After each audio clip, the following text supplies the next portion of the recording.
Well, hello, everyone. I am so excited to be presenting yet again for the Florida Interest Network. It's kind of interesting tonight. We are the Florida and Alaska Interest Network, apparently, because we have 3 Alaskans in attendance, which is quite delightful. And I also know that we have people from all over Florida present tonight in Miami and Jacksonville and let's see, St. Pete. So this is terrific. For those of you who don't know me or who are listening to this on YouTube, I am Dr. Annalyn Schooley, marriage and family therapist here in South Florida, in the Fort Lauderdale area generally.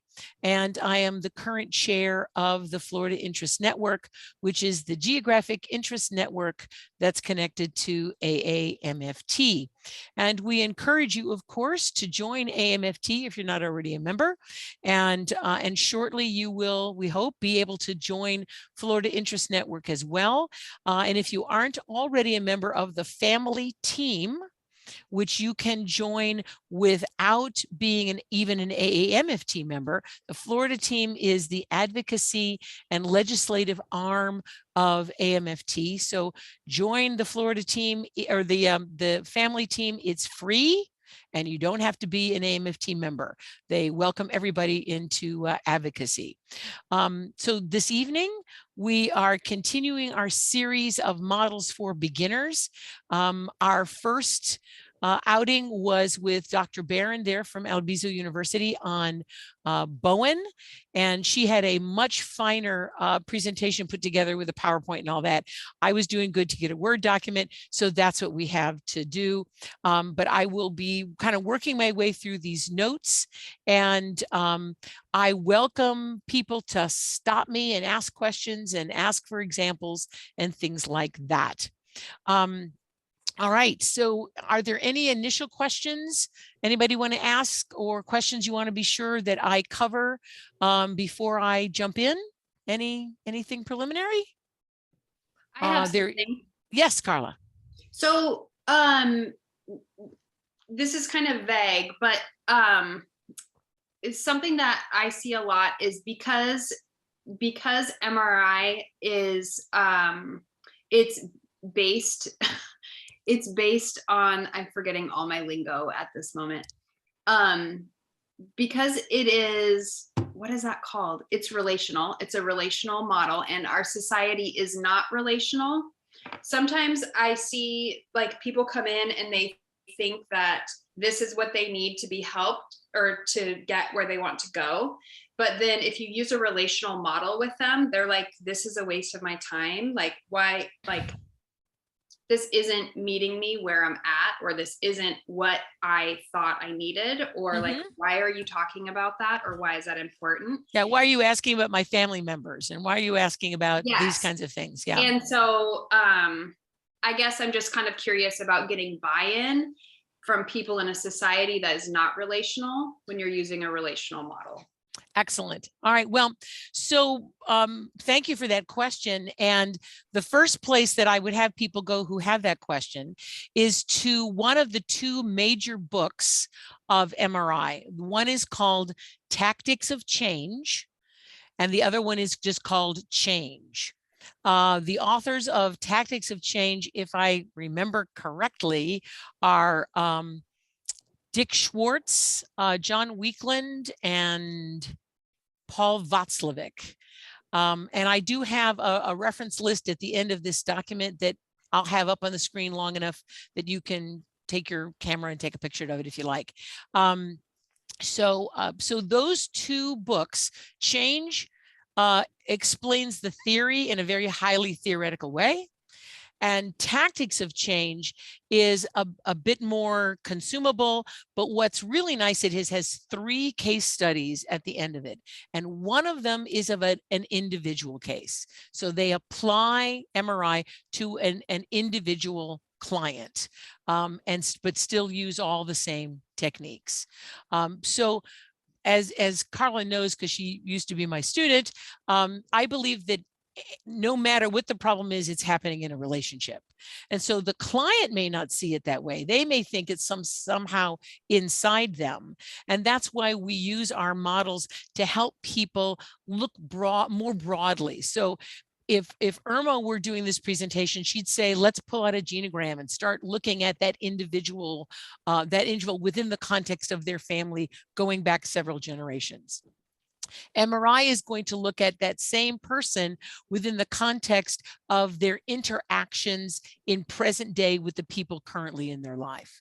And as we go to other models, hopefully someday we'll do something on narrative, etc. We can talk about both the use with an individual client or with multiple people in the room. But these ideas are no less effective if you're working with one person in the room, because if you're like me, you hallucinate all those people in the room with you. Now, don't tell the psychologist that I hallucinate, okay? But I just imagine them all in the room with me so that I'm having conversations about their perspectives as well. And of course, then we have to see how, as we ask the client, so if your mom were here, what would they think? And by the way, those kinds of questions, those relational questions, really kind of more belong to the Milan people. But, after a while, we all borrow from each other. They're good questions, so why not use them all? So those kind of relational questions would show up in an MRI session as well, particularly if the people in question were not in the actual room. And getting buy-in is really more from the very beginning. An opening question, since you've asked, I'll jump to that. An opening question in MRI is how can we be helpful? What is the thing you want to work on? They might call it the problem, they might call it the concern, we'll call it whatever they call it. But what is the problem, or what is it you want to be different? And how is that a problem? I remember I was doing supervision. I wasn't the supervisor, I was a student in a group supervision with a bunch of social workers. And they were talking about a particular case where this elderly lady was doing things and, in the facility. And my question was, how is that a problem? And the social work students looked at me like I had 14 heads. What do you mean, how is that a problem? No, really, how is that a problem? For whom is it a problem? Those are the opening questions for MRI. I'm not going to make an assumption just because somebody says they're depressed or that their kid's acting out or whatever, no matter what it is. I'm not going to make an assumption that I know how that is a problem for them. Now, those of you who are narratively bent will hear how that is part of the mapping the problem on the person or the family, right? So it's a very similar kind of thing. And what we'll find as we go along here is that MRI is one of those models that basically spawned off many of the other models. Let me give you that little history. MRI, Mental Research Institute, was an institute that was put together. It's in California, in the Monterey area. And it was a group originally of researchers who were studying human behavior under the great Gregory Bateson. And if Gregory Bateson is not a name that's because whatever education you didn't go all the way back. Gregory Bateson, who was married to Margaret Mead, who was a famous anthropologist, was studying human behavior. And it is through their study that they discovered things like the double bind. They theorized the idea of the interactional cycles. He wrote many books that are incredibly difficult to read. Mind in Nature, Steps to an Ecology of Mind. These are very challenging books to read, but they are the human behavior version of the theory that Gregory Bateson glommed onto, which is cybernetics. Now, cybernetic theory is the theory of systems in motion.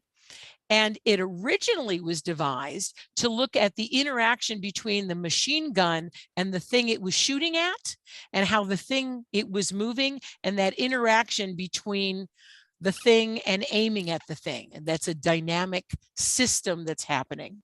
So from a cybernetic perspective, What we're looking at is informational loops, what Bateson would call mind. He didn't think that this was mind.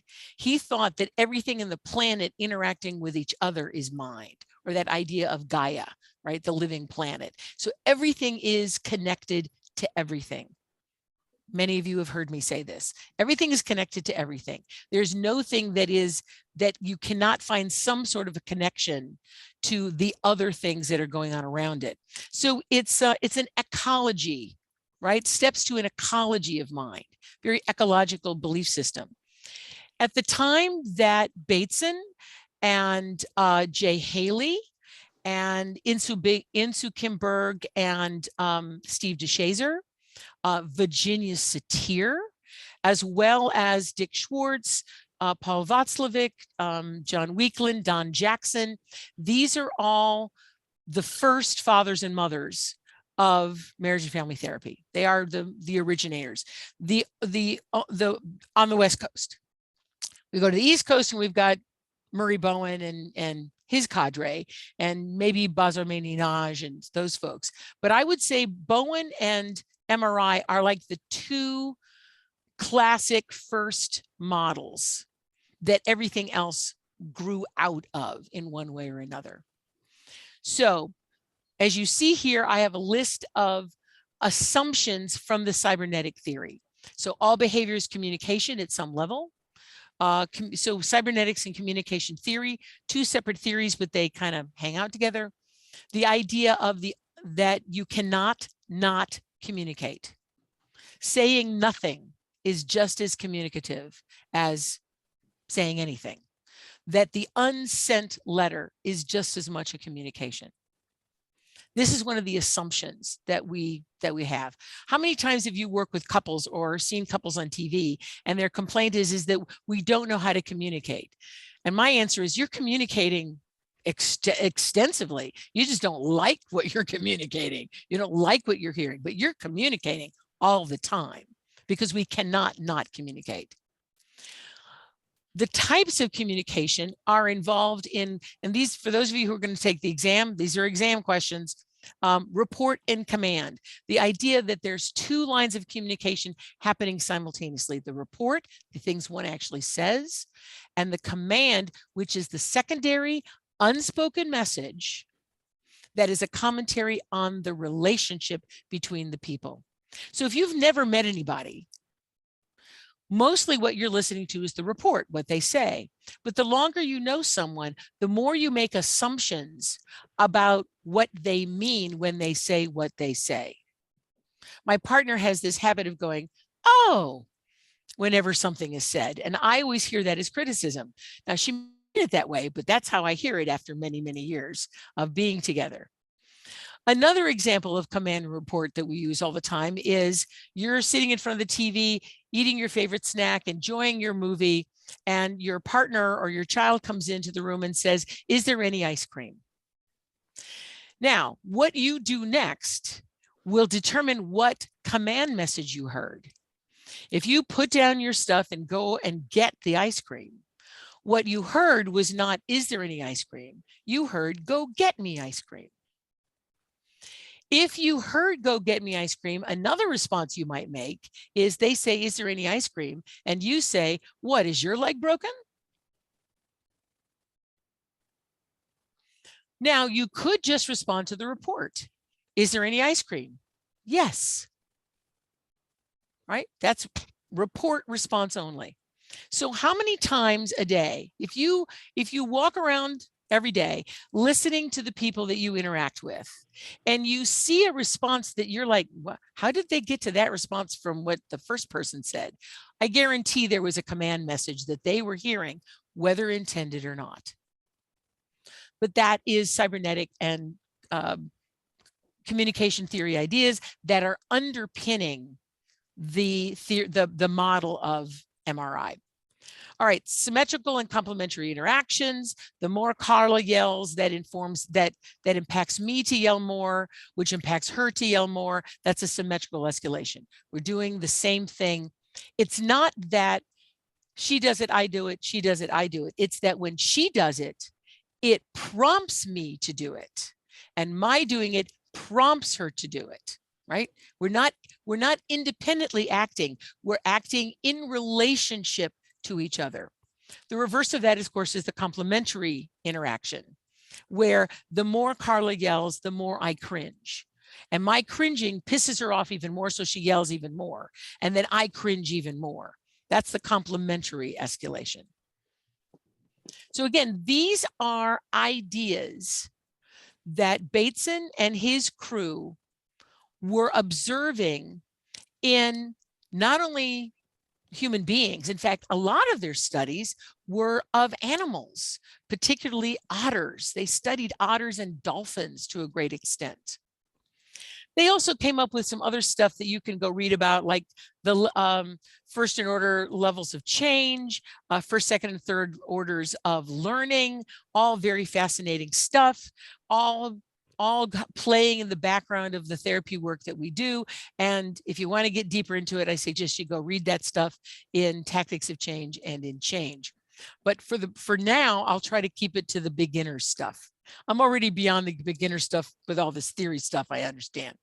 So basically the concept is that no matter what's happening, it is part of a cycle. And what Bateson would say is all we can ever really see are partial arcs. We really, as you zoom out, as our ability to capture the cycle gets bigger and bigger, we stop being able to see the entire cycle. But as clinicians, we tend to zoom in to see the interactions between people. And so this is where that concept of the interactional cycle comes from that we use clinically. But that idea that problems or just behaviors, a problem is only a problem because somebody says it's a problem. Otherwise, it's just behavior, right? So if something is happening, that's just behavior. If someone says that's a problem for me, okay, it's a problem for that person. And that prompts my question, how is it a problem for you? And for whom else is it a problem? Otherwise, behavior is just behavior. This is where I get the idea that it's not a problem unless the client says it's a problem. The couple comes in, they have multiple years of heroin use, but they're there to work on their marriage. So if they're not here to work on the heroin use, I don't touch the heroin use. I talk about the marriage. That's what they're here for. It's not a problem unless they say it's a problem. For a lot of clinicians, that's a problem to not identify it as a problem. But then I lean back on everything is connected to everything. So if I work on the marriage, inevitably the heroin has been Irma triangulated in, right? Or that it somehow becomes a member of the marriage, narrative thought, right? So somehow it's connected, but I don't have to push that on them. They'll tell me that as we go along. All righty. So that's some of the theory. It's not all of the theory, but I'm going to try to remember to loop back to some of these theoretical things as we talk about the model, the clinical model itself. So from an MRI perspective, a family is interacting with each other, and there's information loops going on all the time. They call these positive and negative feedback loops. That's going to be an exam question. Positive feedback loops are those that amplify change. Negative feedback loops are those that restrict or reduce change. So teenager goes out, stays out past her bedtime or past her curfew. She comes home and nobody says anything. That's now becoming a positive feedback loop because she was told a rule, she went out, she came home late, but nobody said anything. So now the rule has been reset that she's allowed to do that. If she comes home and she's immediately grounded, that's a negative feedback loop because it returns things back to the previous set of rules. Same thing happens if the first time you go on a date and the date is late. And if you allow that to happen, if you say, okay, no problem, I'll still go out with you, you have now set the precedence that they can always be late, and you cannot complain about it because you accepted it from the beginning. This is how rules within a system are set. Maybe I should talk about a system. Okay. System are multiple people interacting with each other that create a homeostasis and are themselves an entity. Families are a wonderful way to do about that because they're related by legal and blood and choice, and they choose to be together. But you can also see the same systemic ideas in a school classroom or in a club or a bowling league or a federal government. It's all a system. That's one of the beauties of being a systemic family therapist, is that we can work at all these levels, all the way up to United Nations, because those all are systems and they operate in the same way.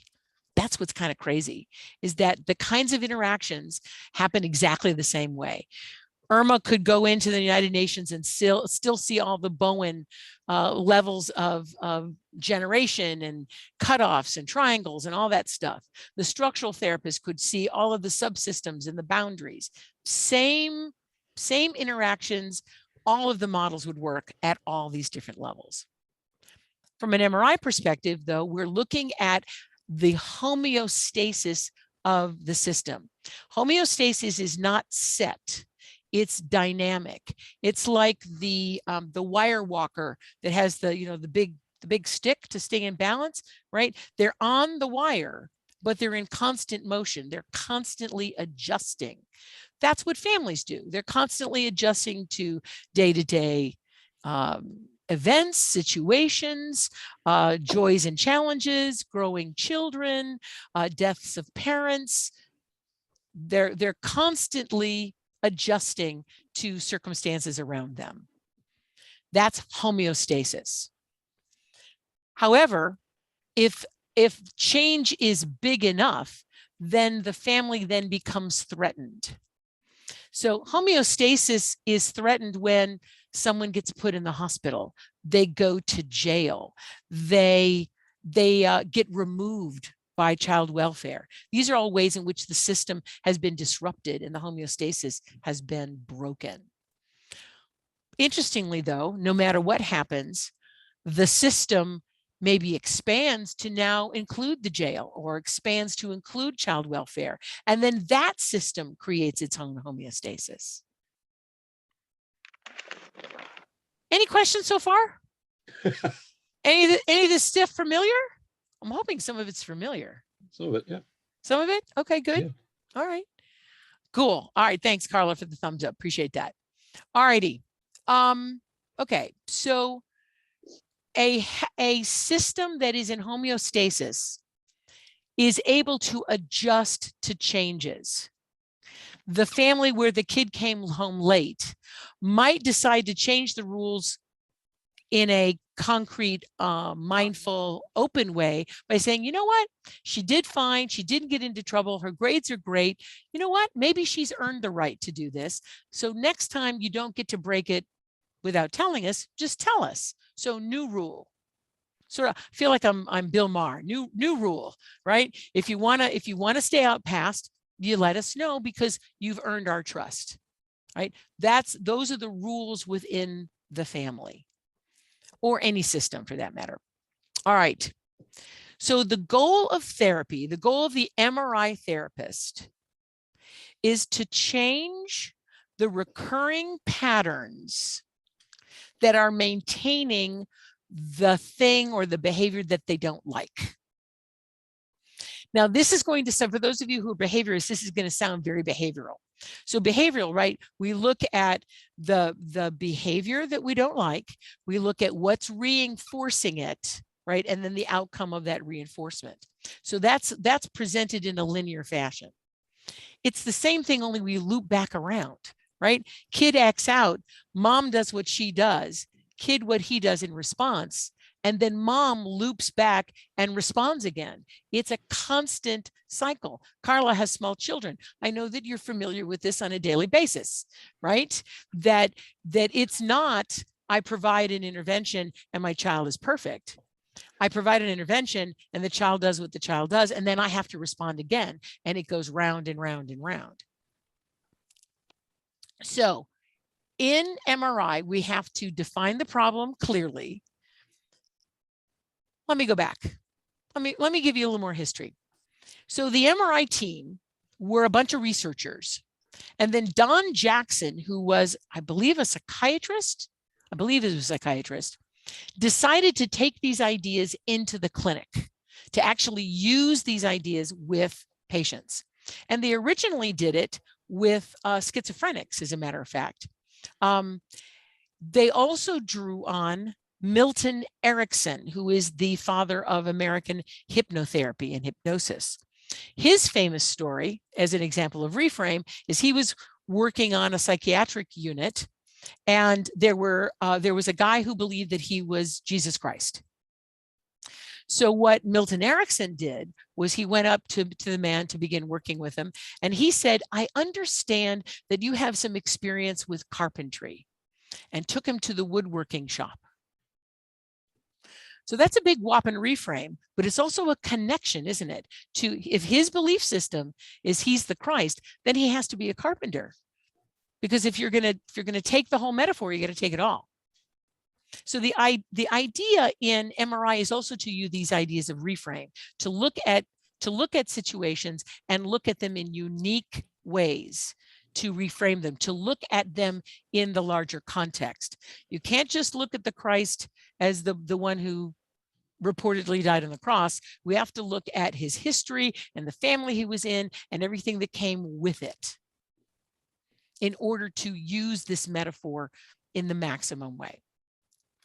Alrighty, so Don Jackson was learning these ideas from Bateson. He sent off Jay Haley to go learn about hypnotherapy, and they brought that back, and they were working with clients. And at one point, they decided that it would be fun to try out these ideas on the worst of the worst cases from other colleagues. So they set up a clinic on Fridays that they invited clinicians from all over the area to send clients that were stuck clients that nobody could do anything with. And they had the whole one-way mirror thing, right? So I don't know if you've ever seen one of those suites, and it's 2 rooms with a one-way mirror, and the team would be behind it on one side, and the client and the therapist would be on the other side, so the team could watch what was going on. And so the story goes that the team members had so much ego that when they would see something going on in the therapy room, they thought they had a better idea. So they would walk in and give their intervention and then walk back out again. And that then got concretized in the Milan systemic family model, because why? Jay Haley went and trained the Milan team in Italy. So there's another connection to our other MFT models. So they continued to work on seeing these worst of the worst cases. And it's out of that work that they devised the strategies, the steps, so to speak, of MRI. So MRI is the short term, but it's also known as brief problem-focused therapy. So as opposed to solution-focused, this is problem-focused, and it's brief. When they set up the clinic, they said among themselves, we're going to give people 10 sessions. That's it, 10 sessions. We're going to see how much can we get accomplished in just those 10 sessions. And those are some of the parameters they built into the model as they began to develop it. And it's kind of interesting how many of our models are devised out of teams. So solution focused was out of the team that were working in Milwaukee.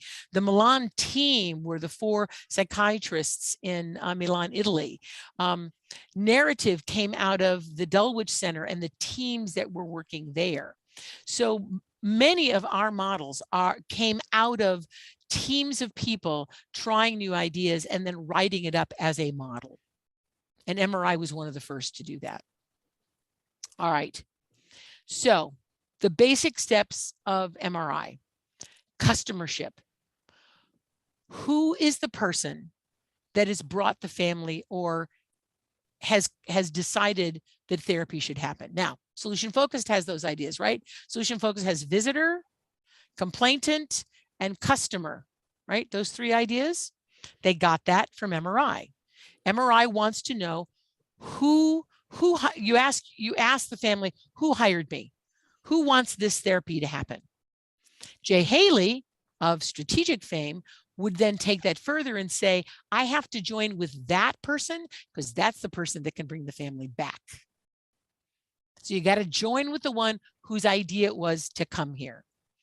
Sometimes the person who wants the family to be there is not in the room. Child welfare, the judge, the JPO, the school teacher, those kind of folks. Sometimes they send the kid in alone, God forbid. And so we have to find out whose idea was it for you, Johnny, to be here. Of course, that's more difficult now that we're doing telehealth because mom can park Johnny in front of the computer and walk away. It's a little bit harder in person because mom had to bring Johnny, so we're going to get mom to come in. And if you look in the 70s and 80s, there's a whole slew of articles devoted to getting the absent parent to engage in therapy. Typically the father back then, could be either parent now, step parent, etc. But there's all this talk about how do we get the absent members to come in to therapy. So it's really important to know who hired you because that will very much inform what you do. As all of you know who have ever worked with children, children never have a problem, or at least they don't have a problem they think is in them. They might have a problem with their parent, but they don't have a problem ever.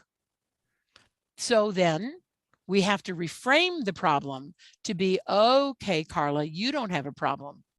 Your problem is you want to get those people off your back. That's what your problem is. And that almost always engages people. Yes, I want to get them off my back. Fantastic. Pardon me, Brian? Oh, I'm sorry. And get some ice cream. Sorry. And get some ice cream. Definitely. Definitely.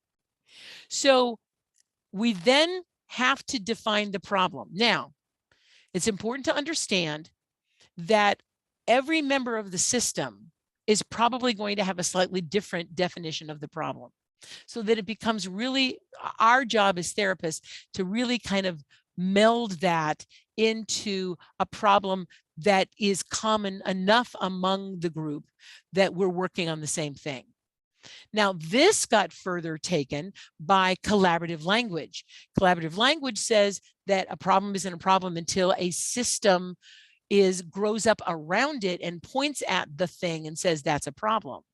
And then our job as therapists is to find out from each person their point of view about the problem. Well, MRI started that. That's their thing, is that we have to know the point of view of every member of the family, even the ones that aren't present. That's why the hallucinating in other family members. Now, as I go through these, I'm going through them in order because paper is lineal that way, but it doesn't necessarily happen in a lineal fashion. So you might want to find out who hired you, but that might not come out until later. The family may not have a clear problem definition. It's been my experience that the problem they say they're here for tends not to be the thing I end up working with. As we ask about it and we find out how it's a problem, it tends to morph as we go along. So what is a problem? For whom is it a problem? How is it a problem? Once we get there, then we can look at interactional cycle, failed solution attempts, and the position of the client. Interactional cycle. So remember I said earlier that problems are maintained from a cybernetic perspective. Problems are maintained by recursive patterns. And so as we track the interactional cycle, we are tracking that cycle that is maintaining the problem. Now, we're not going to say that to them. We're not going to say, Mom, Dad, the way you're interacting is maintaining the problem, because they're going to fire us at that point. No, no, no. We're going to say, okay, when Johnny comes home and does the thing he does that you hate, what do you do? And then what does Johnny do? And then what does the other parent do? And then what does Johnny do? And you keep tracking that detail by detail. I often tell my students, it's like watching a movie frame by frame. You slow down that process. If I were to ask Alexandra, so Alexandra, tell me the last fight you had with your partner. Chances are good she'd say, well, he said this and I said that, and then he stomped off, argument done. Okay, so if we look at a circle, there's 3 points. We got 3 points in there. Okay, I know that there were a dozen things that led up to the first point. I know that there's at least a dozen things that happened between point 1 and point 2, and another dozen that happened between point 2 and point 3, and all of that lead up that comes back to point 1.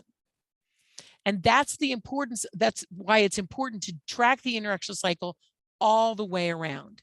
It's not enough that partner said this and Alexandra said that and partner stomped off, done.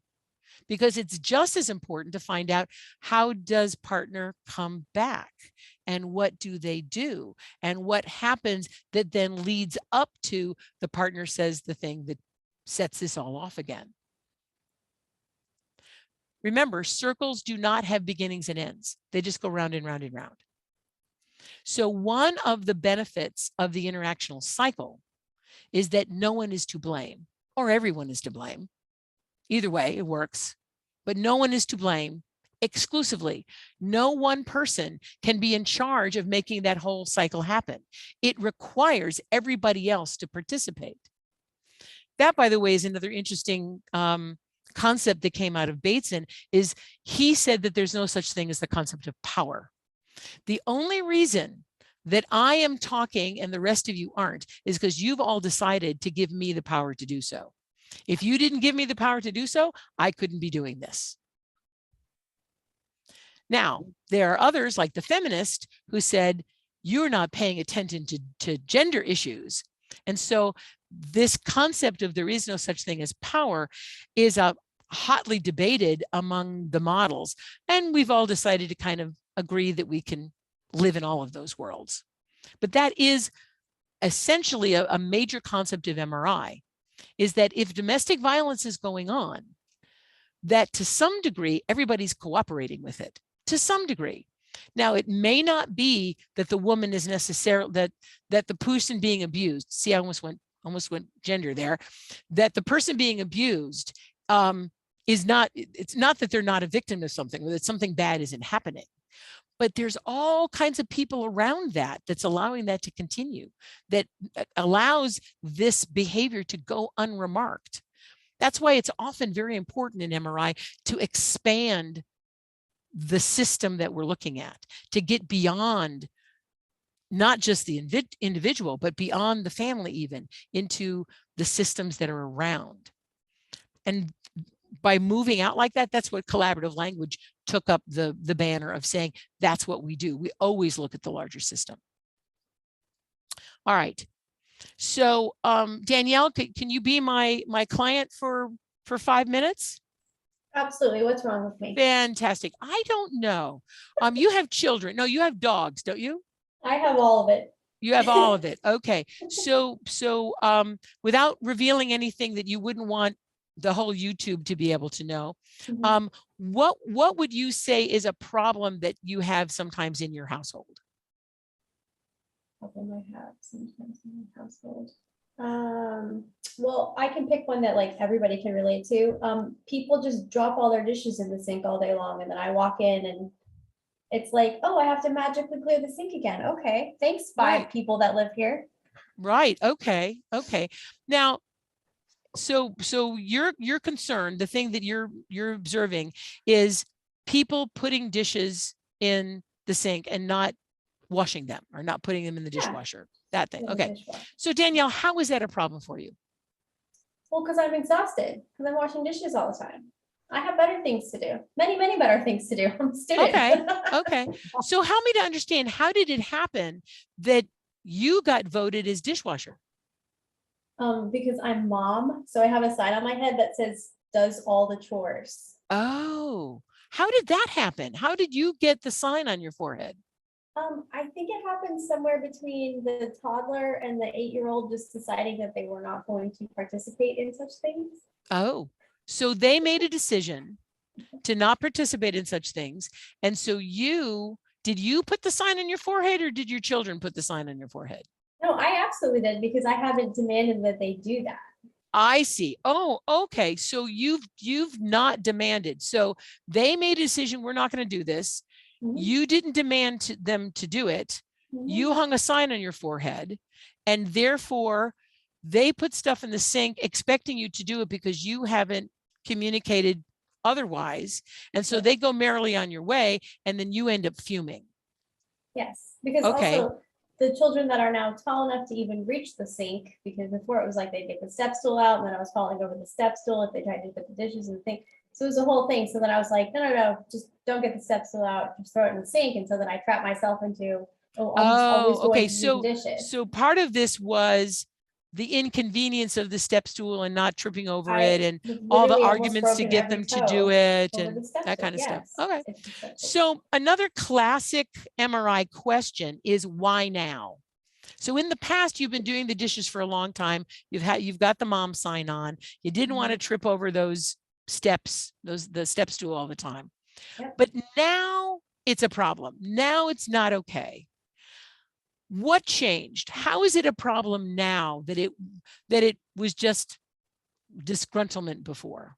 Well, I think they're old enough now to take some more personal responsibility and to participate in the goings on of the kitchen. If you want to Okay. snack all day long and use every bowl and spoon, then put it in the dishwasher. Right. Okay. So what's changed is the kids got a little older. Mhm. You got busy. You're in graduate school, That's fine. and you don't have time to do all the chores that you used to do. And besides which, the kids are old enough and tall enough that they could physically do this without the step stool that you trip over. Exactly. They can Okay, do it so now. help me out here. So you walk into the kitchen, dishes everywhere. What do you say? Well, usually I just start mumbling to myself in anger and do them. So you mumble to yourself in anger, and you go ahead and do them. And then what Yes. happens? And then at some point later in the day, I'll trip over something else and then just get really frustrated and start yelling at people. Even though it was really about the dishes. I see. So you get frustrated about that, and then you start yelling at people. Okay. And then what do the people do that are being yelled at?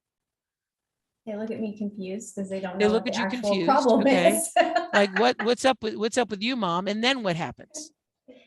And then they apologize and say, "Oh, we can help, mommy." And I'm like, "Oh, good. Then why don't you just do it?"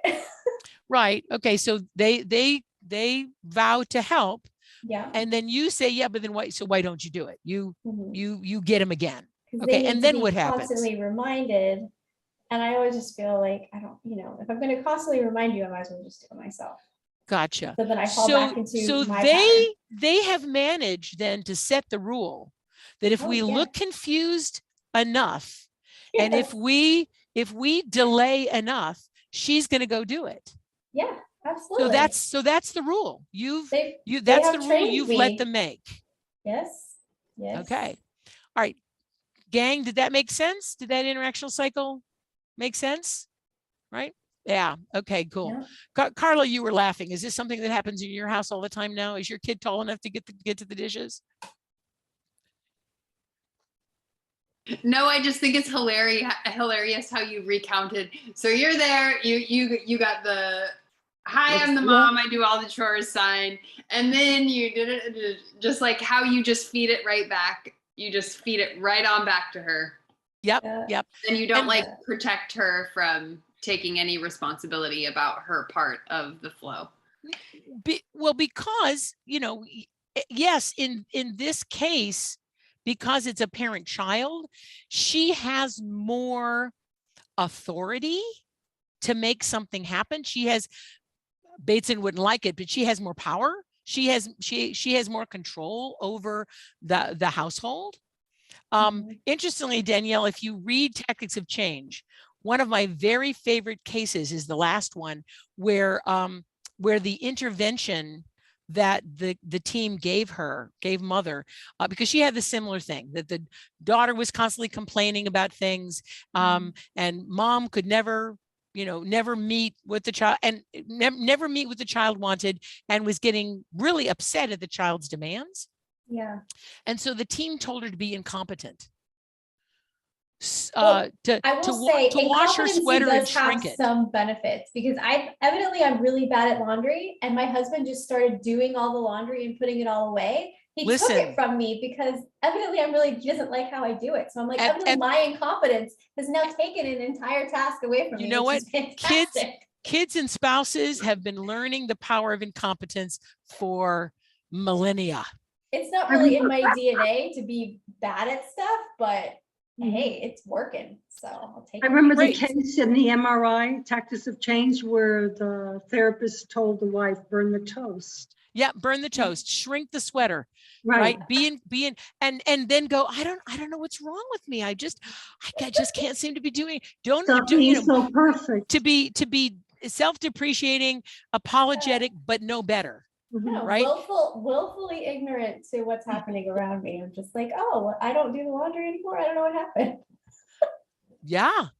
Great. Wouldn't that be interesting if you stopped doing dishes or only washed a dish for yourself?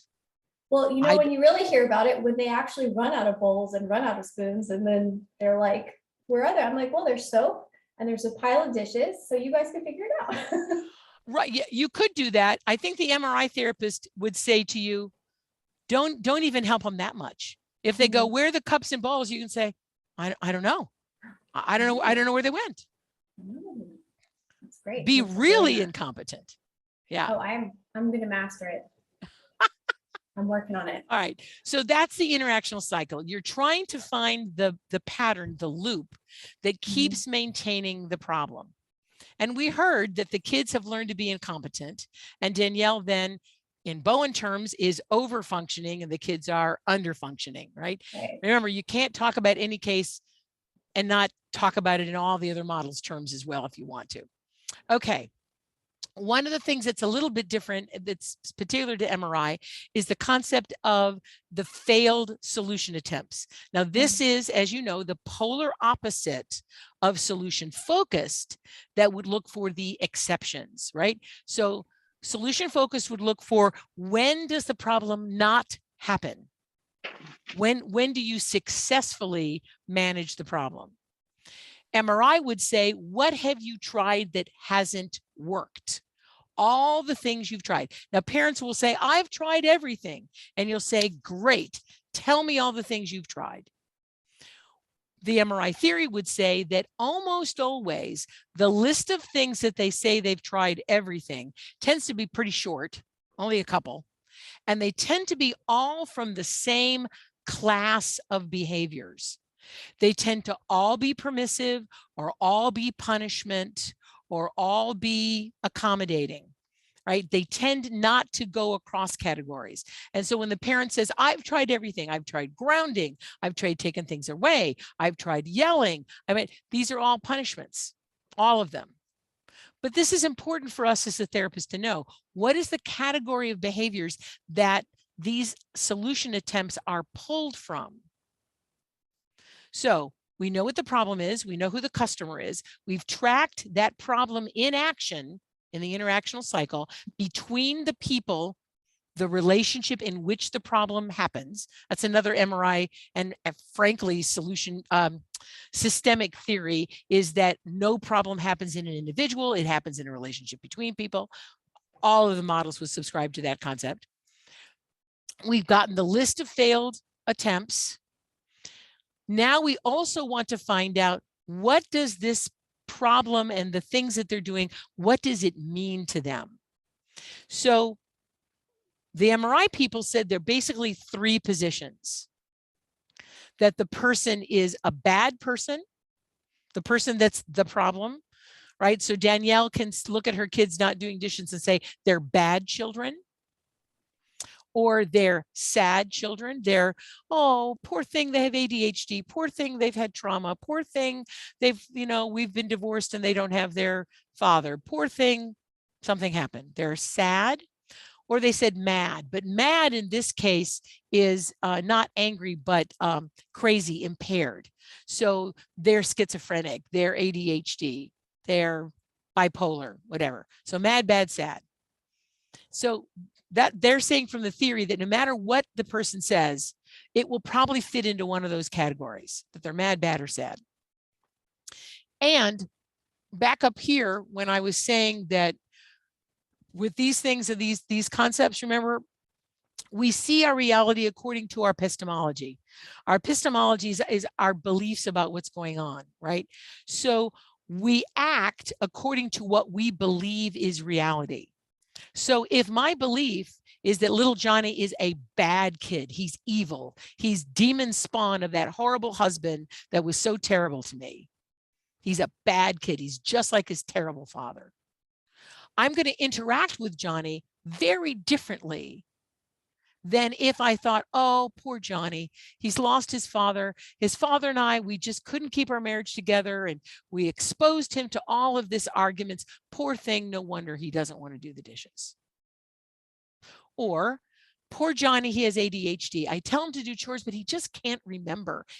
I give him one thing. If I give him 3 things to do, I'm lucky if he does any one of them, because it just overloads him. So those are examples of the position of the client, the frame of reference in which their behavior and their solution attempts are connected. So you can pretty well guess from the solution attempts what the position of the client is. So now what? So that's when we go into the intervention. So you may have heard at some point along the way the idea of the 180-degree different solution. But it's more complicated than just 180 degrees. It's 180 degrees from the previous solution attempts. So you have to know what the other solution attempts are so that you don't touch any of those, that you are as 180 degree different from them as you can imagine, or as the client can imagine. It has to be a behavior change that will interrupt the interactional cycle. So we kind of gave an example of that when Danielle was saying, when the kids come to her and say, there's no cups and plates. And she says, I wonder how that happened. I don't know. I don't know what happened to them, right? Weird. Which is different from the previous yelling, being disgruntled, doing it herself, all of those things, right? So this gives her very different behavior so that she is different in the interactional cycle. The example they like to give all the time in cybernetics is it's like a tennis match of 4 people, right? A doubles tennis match. I don't know which person is going to put down the racket first, so I'm going to work on all 4 of them, but I only have to get one of them to put down their racket to be different for the game to entirely change. So we look at the entire interactional cycle, what each person does. By the way, we have kids in the room, right? So we're also going to be hearing from the kids that mom yells at them for no good reason, but because they haven't made the connection back to the dishes. And so I would have to ask lots of questions as I was doing the interactional cycle, is what does she yell about? What's going on right before mom was yelling at you? And what happens after she's yelling at you? And what do you do in response to her yelling? So I have to get all of those details, not just from her, but from all of the parties. I also need to know, by the way, what her husband's doing. So when he walks through and there's dishes all over the place, what does he do? Does he read the sign and mom does all the chores as well? Or does he get after the kids to do it? I don't know, but I want to know all of that. I want to know all the parties and what they're doing. Why? Because every single point, all 365 degrees, gives me 365 different openings to do something different. Because if it's not different at this point, it might get different this point. If mom isn't the one that does it differently, maybe dad is, maybe kids are. I'm going to work on all the players to do something different. In fact, I'm going to provide everybody homework to go home and try. So my interventions, and there's probably plural, my interventions are designed to interrupt the cycle, be 180 degree different from all the previous solution attempts, and requires a shift in the position, that they have to shift from bad to mad or mad to sad No one of those positions is good, by the way, or better than the rest. It's that whatever one you're in, if it's not working, it's not working. And so we have to shift to something else. This is what I affectionately call the Dr. Phil intervention. So how's that working for you? So you yell at them. So how's that working for you? So they don't do the dishes. How's that working for you? Right? I'm finding out, and I'm not. He probably says it sarcastically. I mean it for real. How's that work? How does that happen? Right? I want to gather all of that data. Okay. I have a whole extra page on interventions. You'll love it. From Tactics of Change.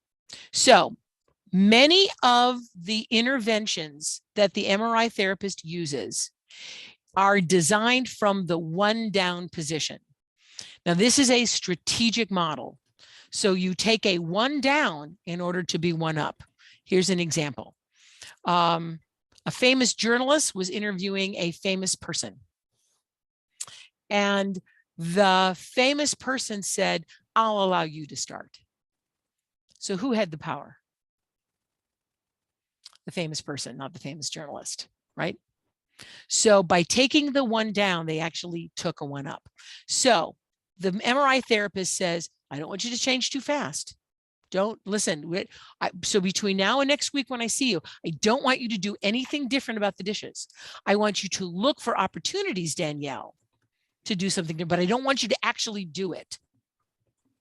Boys, I don't want you to necessarily do the dishes, but I do want you to really observe what mom's doing. Really watch what's happening with her and what's happening to her mood, and see if you can predict when she's going to start yelling.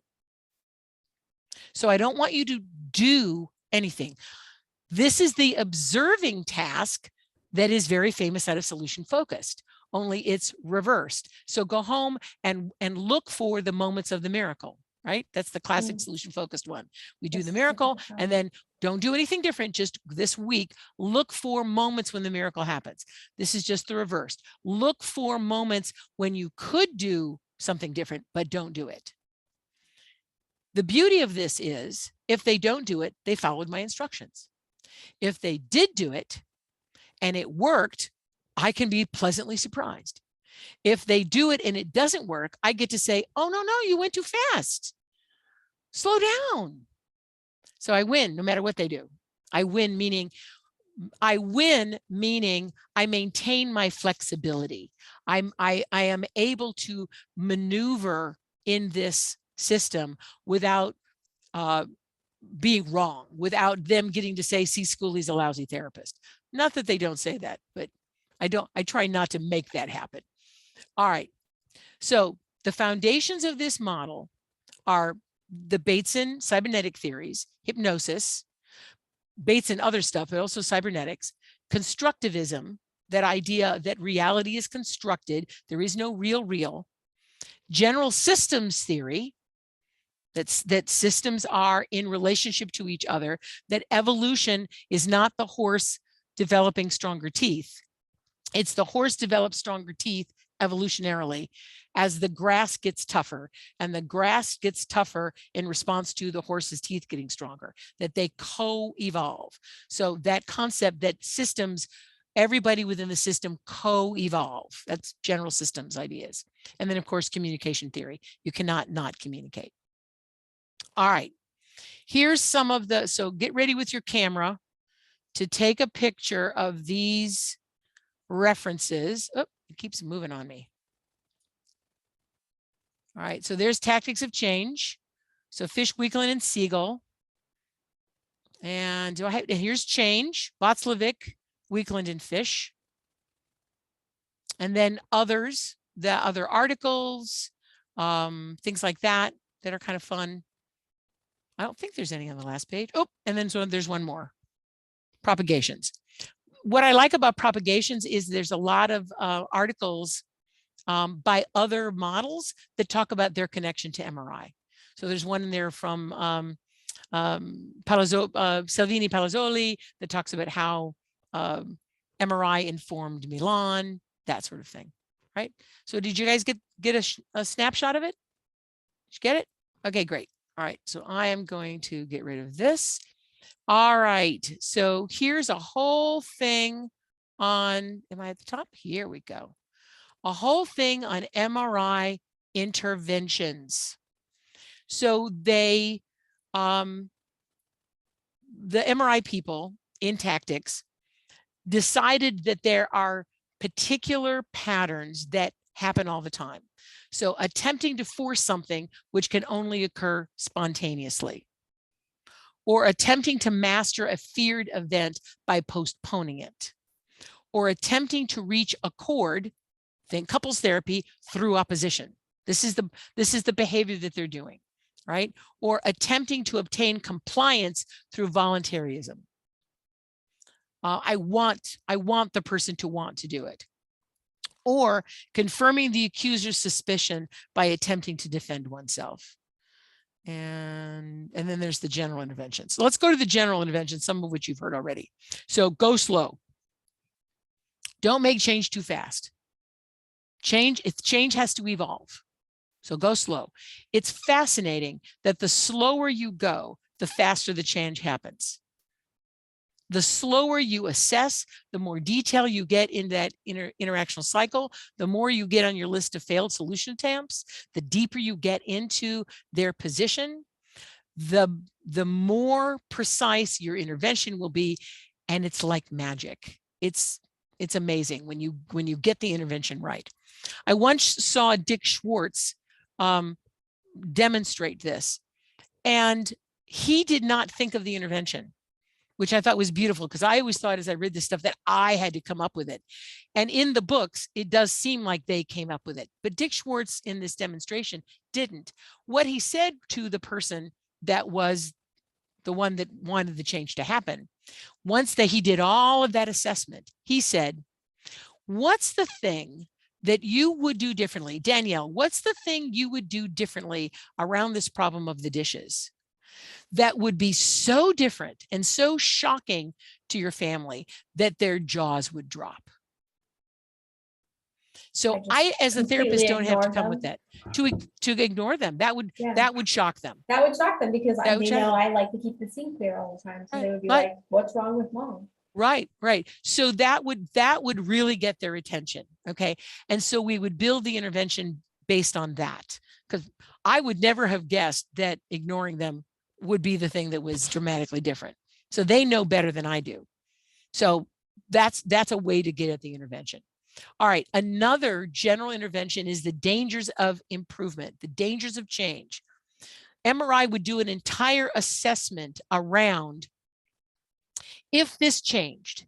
Well, they would actually do both, which, by the way, solution focused. Any of you have heard of the solution focused nightmare question? We have the miracle question, and we have the nightmare question. If things don't change, how bad will it get? MRI did that long time ago. If things don't change, where is it going to go? How bad is it going to get? And the other one is, if this were changed, if we got this thing to be different, what would be the consequence? What would be the downside? So if the attic gets clean, the downside might be all these people are going to expect more of me now if I'm clean. If I start doing, if mom ignores me and I start doing the dishes, I might have to do the dishes all the time. So there is always an upside and always a downside. And so they'll tell you, yeah, here's the upside. This is all the wonderful things that will happen if this change happens. Be sure you also get the downside. So what will be not so pleasant? MRI also used to ask things, or will ask things like, so mom, if you're not doing all these dishes, what are you going to be doing with all your free time? What are you going to do when you're not having to do the dishes? What are you going to do with all that free time? Right? I don't know. Study, maybe. I don't know. Yeah, sit I don't down. know. Go for a massage Go with for a Gypsy walk. there. Yeah. Right. Go for a walk. Yes. Yeah. Right. Yeah. So these are so we're wanting, remember, everything is a cycle. So if we change this piece of the cycle, the kids start doing dishes, what does the rest of the cycle look like? Because we want to be ecological in understanding that a change here is going to affect the entire system. And If you want to affect the system, you only need to have one tiny little change. One little tiny change will make the whole system be different. So you just got to look for one little change that has the biggest bang for your buck. All right, but we talk about the dangers of improvement. Okay, making a U-turn. So this is where I get the concept, if anybody's ever heard me say, that the easiest person to change in the therapy room is the therapist. Because if I'm interacting with this family, I am part of this system now. I'm interacting with them. So the easiest person to change is me. So this is where I might do a U-turn. I might U-turn. I might shift from one position to another. I might be more directive or less directive. I might get more people involved or get more people out. All right. This is usually required when the therapist has unwittingly become argumentative with the client and has failed to recognize it. That's one of my rules: never argue with a client, because of this. Gets me stuck if I start arguing. Some of you have also heard me say the 3 ways to goof up as a therapist is wrong people. In other words, you don't have the person in the room that can truly affect change. Wrong problem. It's really not about the dishes. It's about mom and dad having a fight. That's really what's happening. Or I get invested in an outcome. If I get invested in how something goes, I'm going to lose, because the system can treat me like sand in an oyster. They'll just put pearl around me until I don't affect them anymore. So I have to be able to push the system a little bit to affect change. The MRI people used to say that when you look at the organism, you give it a bump and watch it jump. Right? You push at it and see what happens. All right. Let's see how to worsen the problem. That's another kind of U-turn. Utilize when the client has already resisted. Now, this is before Steve DeShazer and resistance is dead. So just be kind. All right. The client has always resisted a previous suggestion or has indicated that they are reluctant to try something new. This is what we would often call going hopeless. I don't know what to suggest that will help. I can give you some ideas of how to make it worse. We can certainly talk about that, right? So, or I really don't know. I really don't know how to help you. I'm at a loss right now. That's the going hopeless intervention. All right, but what they talked about, how to worsen the problem. All right. So those are some of the general standard ones. Did you all get a photo of that? Did you all get a snap of that? If you didn't, I'll give you a second. Gypsy didn't? Okay. So maybe Gypsy will, at the end of this, Gypsy, I'll when I stop the recording, I'll let you take a snap of it. Okay. All right. Then we have all these others. So let me get that page so you can take a snap of that. All right. So attempting to force something that can only occur spontaneously. Sexual performance, urinary function, things that naturally fluctuate. Usually resolved by simply giving up self-coercive attempts. The intervention is to explicitly instruct the client to perform either another behavior that is mutually exclusive, or the other one that is often done is to prescribe the symptom, to do more of it, to do more of what's not working.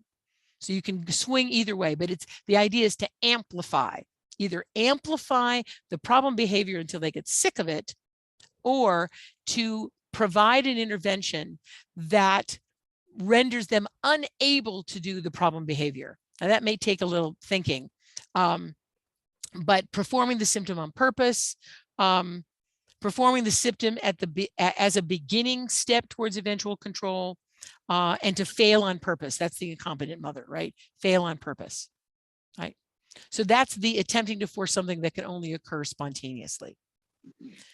Some of these came directly from Milton Erickson. Milton Erickson tells a story that the MRI people knew of a married couple where they both had, or a couple that were reluctant to get married because they both had nocturnal enuresis. They peed the bed. And so what he had them do on their wedding night is to get on the bed and pee the bed on purpose. So he prescribed the symptom. Now, what did that do? It didn't stop their enuresis, but what it did is it took away the fear. They were instructed to do it by the doctor. The good doctor made them do it. And so when it happened, they no longer were embarrassed about it because they had done it mutually at the same time on their wedding night, for heaven's sakes. And then they could laugh about it. Right? I'm sure that he built it up in a whole different way. If you want an amazing book, and now, Chris, I can't remember the name of it. It's a Milton Erickson book where he devises, it's the Milton Erickson case book. That's what it's called. Milton Erickson case book, where there are hundreds and hundreds of case scenarios that Milton Erickson used, his hypnosis ideas, which are directly taken into MRI. MRI was directly influenced by Milton Erickson and his way of devising interventions. So it's a great read. It's in there is the story about, oh, I understand that you have some experience with carpentry. That story is in there. Many of those stories. It's a great read, and it'll give you all kinds of interesting ideas of how to reframe and to think differently about client problems. All right, well, I'm looking at, so if you got a chance to snap this, great. Here's the last page of it. Let's see, can I get it all on one page here, one screen? Maybe not. So you snap this one, get a chance to snap this one, and then I'll scroll it in a second. But I'm looking at the time. I know I've gone over my hour. If these have been interesting, if you've enjoyed this, we can certainly talk more about it at another time. Okay, Brian has given me a thumbs up that he got it. And so here's the bottom of that page in case you didn't get it. So take a snap of that. And so then you'll have all of my notes, and people watching this on YouTube can get that as well. All righty. So let's see if I got all the questions. So I talked about the history and how MRI informs other models. I've talked about the importance of the interactional cycle. I've talked about how it's used with stuck clients, and these interventions are about stuck clients. Talked about some common questions and what success looks like when you're doing MRI. I had someone who wrote in a question about the concept of non-pathology. So that's connected to that idea of the interactional cycle and how either no one is to blame or everybody is to blame. There can be no pathology if everybody is to blame, right? So no person can be sick because whatever it is happening in relationship between peoples. So no one is wrong. And as you can see, this is an idea that morphs into over there in the narrative world, right? Where you externalize the problem. The problem is not in the person. The problem is the problem. It's externalized, right? So similar concept there. Now, whether the narrative people would claim that they took it from MRI, I don't know, but you can see the connection there in those ideas. Those are all the questions that were set to me. Questions from you all? Yes, Brian. We were just talking about the lack of pathology here, and if everyone's to blame or no one's to blame. But in the position of the client, one of the three positions is that concept of mad, and in your words, I thought it was not actually a mental illness or those kinds of things. And if one of the members of the family is pointing to and blaming a pathology on that, how does that fit in with that model? Interestingly, so let's take it out of mental health and let's put it into medical. Okay, so someone comes in and says that our problem is that our child has diabetes. All right, well, I'm not going to be able to change that. That's outside my scope. So I'm going to have to ask, how is that a problem? Sure. How is the diabetes a problem? Right? Fill in the blank. How is the ADHD, bipolar, schizophrenia, depression? Same idea. How is it a problem? It's there. How is it a problem? Right? It's usually not the thing. It's the problem that we've created around the thing. Okay, very good. That I absolutely get it. Does that get it? Yeah. Yep. Good, good. All right. Anyone else have a question? Meredith, you got a question for me? No question. Carla, you got a question for me? You're looking at these notes? Maybe you have a question about the notes? Yeah, Go ahead. I do have a question. I don't understand on the 1, 2, 3, 4, 5 how. Number 5? Well, no. Let's go to 4. Okay. Attempting to obtain compliance through volunteerism. Yes. Right. So this is the partner who says, my partner should just do that because they love me. They should just do it. They should just know I need this. They should just volunteer to do this. Right. I shouldn't have to tell them. Okay, but hover further up from there. Yep. I need context for what these things mean. These are interventions. So I don't understand. How does this fit? So like, okay. So the couple comes in, and then what do you do with that?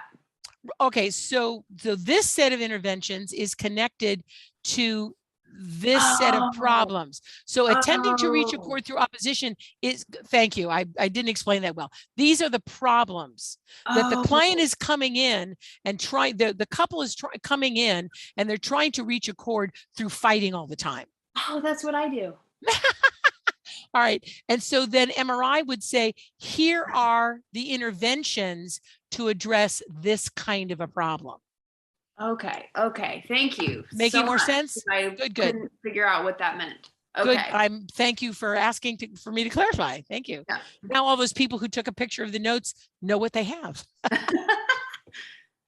All right. Ellen, any question for me? No, I have a lot of things that are going through my head based on different connections, because I do look at systems. That's where all my esoteric work comes in. Sure. You know what I mean? And there's a lot of ways to reframe thinking. Oh, I've got bad arthritis. Well, this, your thinking is bitter and that's holding it, all that type of thing. If I'm using that metaphor. And then there's interesting connections when I start comparing astrological charts. And it becomes a guidance, and it's not me, or like if I read a card, it's not me that's talking. It's, how's about this suggestion? What do you think? It's kind of wacky, but that type of thing. So I'm just and that's a classic MRI way to introduce an intervention. To say, I don't know if this will work. It's kind of a crazy idea. I don't know. If it doesn't fit for you, just spit it out. That's all. One down. And that's what right. I do that. But here's the suggestion, right? Here's so that's what classic MRI taking a one down. That's what I do. I say, here's what I see, and if it resonates, great. Doesn't, whatever. But right. Actually, the interventions are not they are not prescriptions. They are experiments. Go experiment with this. Go play with this. See what happens. I forgot something. Ellen, you reminded me. I really appreciate that. Okay. Remember, I talked about this idea of the symmetrical and complementary interactions. Okay. Let me give you a little bit more about that and talk about how that's related to intervention. So the way to stop a symmetrical escalation is for one of the parties to go complementary. The way to stop a complementary interaction is for one of them to go symmetrical. The example is when two lions fight, they're being symmetrical until one of them rolls over and shows their neck and goes complementary. That stops the fight. Now let's talk about the lion is chasing the gazelle, right? The gazelle is trying to get away and the lion is aggressing. We're going to consider that a complementary escalation. Okay. If the gazelle turns and attacks the lion's going to be downfunded. Wait a minute, you're not playing according to the rules, right? And it's going to stop momentarily. Okay. So if we look at these designing an intervention that, as I said before, has to provide a different point of view, a different position. Mad, bad, sad. It has to be 180 degree different from all the previous solution attempts. And it has to interrupt the cycle. But I propose to you to think one more way, that that you, as you do the interactional cycle, as you're watching it, you determine, is this a symmetrical or a complementary interaction? Interesting. And when you provide the intervention, it's to flip it to the other one. If what they're doing is always symmetrical, your intervention interrupts by making one of them complementary. If it tends to be complementary, you work on one of them to go symmetrical, right? And that's like, you know, the ultimate way to stop this pattern that keeps repeating. Right. But as I said before, this takes a lot of assessment. This is typically not a model where you're going to give them something at the end of the first session that's going to go home and be wonderful, right? Now, sometimes I can tell you a story. Very young, very, very young therapist. Didn't know what the hell I was doing. Family comes in and has a problem with their young daughter. I knew about solution attempts. I knew how to get that. Okay, so I said to the family, okay, what are all the things that you've tried? And I made a list, literally made a physical list, all the things that they've tried. Oh shit, what else okay, I'm not a very good therapist. I'm brand new at this. But I could do percentages. So I went through and said, okay, what percentage of the time do you do each of these? All right, I got all of those. Okay, all the percentages. Then for a moment, I stepped over into solution focus, didn't know I was. And I went through and I said, okay, what's the percentage of each of those working? So I got so I have the failed solution attempts, all of the percentages of how often they used it, and all the percentages of the things of how often it worked. And I bet you can guess what we discovered. We discovered that the thing they did the least often worked the best, and the thing they did the most often worked the least. And I gave it to them and I said, I don't know what to tell you, but I guess you could go look at that. Just come back next week, tell me what you think. And they came back and they said, it was a great week. We don't need to see you anymore. We just came in to tell you that everything is fine. So sometimes it can happen that fast. It really can. Now that was an easy case. We're not talking about, you know, child abuse, domestic violence, horrific trauma. You know, I'm not talking about any of that stuff. Pretty simple case, an appropriate case for a brand new therapist. But that is an example of using the ideas, and it can be that impactful as people see things differently. Okay. Gypsy, you're at a place where you could ask a question. Is this recording going to like go to our inbox at all? It's going to be posted to the Florida Interest Network YouTube channel. So look for that in a week or so. I'm going on vacation next week, so I may not get it up there. But yeah, I will get it up there eventually. So yeah, so you'll be able to take photos from these notes. Exactly. Okay. So I appreciate that question. Anyone else have a question? Anybody? No? Well, I thank you very much. I hope that you will go on Facebook, look at the Florida Interest Network Facebook page, answer the couple of questions, and get yourself on there.